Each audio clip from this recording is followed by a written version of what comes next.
अगर आप समोसे या जलेबी जैसे स्वादिष्ट स्ट्रीट फूड को अपने शाम की चाय के साथ नियमित तौर पर खाते हैं तो आपको अब सतर्क हो जाना चाहिए। हाल ही में समोसा और जलेबी को एक चेतावनी सूची यानी वार्निंग लिस्ट में डाला गया है, बिल्कुल उसी तरह जैसे सिगरेट को स्वास्थ्य के लिए खतरनाक बताया जाता है। इसका कारण सिर्फ स्वाद नहीं बल्कि इसमें छिपे हुए कई कैलोरी और अनहेल्दी फैट्स हैं जो धीरे धीरे शरीर को नुकसान पहुंचा सकते हैं। ऐसे में समोसा, जलेबी और लड्डू खाने के शौकीनों को अब अलर्ट मोड में आने की जरूरत है। दरअसल अब खाने पीने के हर आइटम पर एक वार्निंग स्लिप लगी होगी जिस पर उस आइटम में मौजूद शुगर और ऑयल की जानकारी दी जाएगी। हेल्थ मिनिस्ट्री ने देश भर के सभी केंद्रीय संस्थानों को अहम निर्देश दिया है। इसमें कहा गया है कि वे फूड आइटम्स पर ऑयल और शुगर बोर्ड लगाएं जिससे आपको नाश्ते में छिपे फैट और शुगर की सही जानकारी मिल सके। क्यों लिया गया यह फैसला? जानकारी के मुताबिक हेल्थ मिनिस्ट्री ने एक इंटरनल रिपोर्ट तैयार की है। इसमें सामने आया है कि साल 2050 तक देश में 44.9 करोड़ लोग मोटापे या ज्यादा वजन की दिक्कत से पीड़ित होंगे। ऐसे में भारत अमेरिका के बाद दूसरा ऐसा देश बन जाएगा जो मोटापे की समस्या से जूझ रहा है। वर्तमान हालात की बात करें तो भारत में इस वक्त हर 5 में से एक शख्स ओवर वेट की दिक्कत से जूझ रहा है। ऐसे में लोगों को जंक फूड के प्रति जागरूक करने के मकसद से यह कदम उठाने का फैसला लिया गया है, जिसे शुरुआत में सरकारी संस्थानों में लागू किया गया है। फूड आइटम्स पर ऑयल और शुगर के इन बोर्ड्स से लोगों को चेतावनी मिलेगी कि वह कितना अनहेल्दी फूड खा रहे हैं। भारत में कितने लोग मोटापे के शिकार? वर्ल्ड हेल्थ ऑर्गेनाइजेशन WHO की 2024 के रिपोर्ट की माने तो भारत में 60% से ज्यादा लोग मोटापे या अधिक वजन से प्रभावित हैं।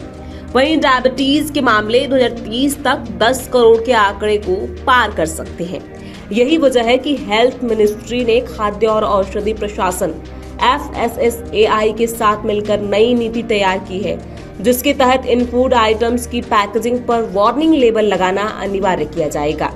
सिगरेट जितना खतरनाक है लड्डू, जलेबी और समोसा। एम्स नागपुर के अधिकारियों ने बताया कि हेल्थ मिनिस्ट्री से इस संबंध में आदेश मिला है। इसके बाद कैफेटेरिया और पब्लिक प्लेसेस पर वार्निंग बोर्ड्स लगाए जाएंगे। इसके अलावा जांच के दायरे में सिर्फ समोसा, जलेबी और लड्डू ही नहीं बल्कि बड़ा पाव और पकौड़े को भी इस लिस्ट में जोड़ा जाएगा। वहीं कार्डियोलॉजिक सोसाइटी ऑफ इंडिया की नागपुर ब्रांच के चीफ डॉक्टर अमर आमले ने इस मसले पर चीजें क्लियर की। उन्होंने कहा कि शुगर और ट्रांस फैट नए जमाने की सिगरेट और तंबाकू हैं। शुगर और ऑयल की वजह से ये फूड आइटम स्मोकिंग और टोबैको जितने ही खतरनाक साबित हो रहे हैं। अब जब फूड आइटम्स जितना नुकसानदायक होगा उस पर उतनी ही खतरनाक लेबलिंग की जाएगी। लोगों को यह पता होना चाहिए कि वे क्या खा रहे हैं और क्या नहीं खा रहे हैं।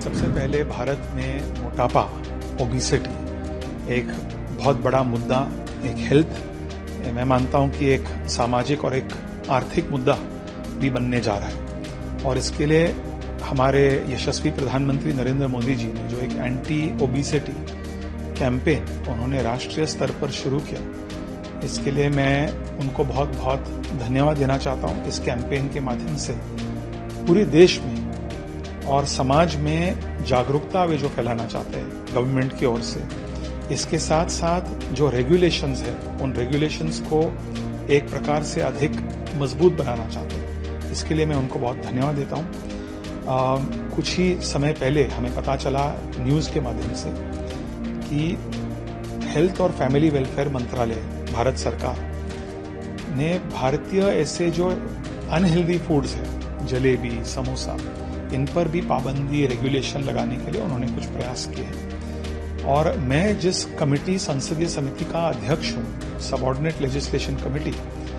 वर्तमान में हमारी कमेटी, इसमें सभी राजनीतिक दल के सांसद इसमें मौजूद हैं। हम इसी इश्यू को स्टडी कर रहे हैं, एग्जामिन कर रहे हैं। और भारत सरकार के हेल्थ मंत्रालय में एक बहुत ही महत्वपूर्ण संस्था है, उस संस्था का नाम है FSSAI। इस संस्था का काम है कि फूड सेफ्टी और फूड रेगुलेशंस पे उसको, उस सेक्टर को रेगुलेट करना, यही संस्था ये काम करती है। ऐसे में ये पूरी खबर आपको कैसी लगी?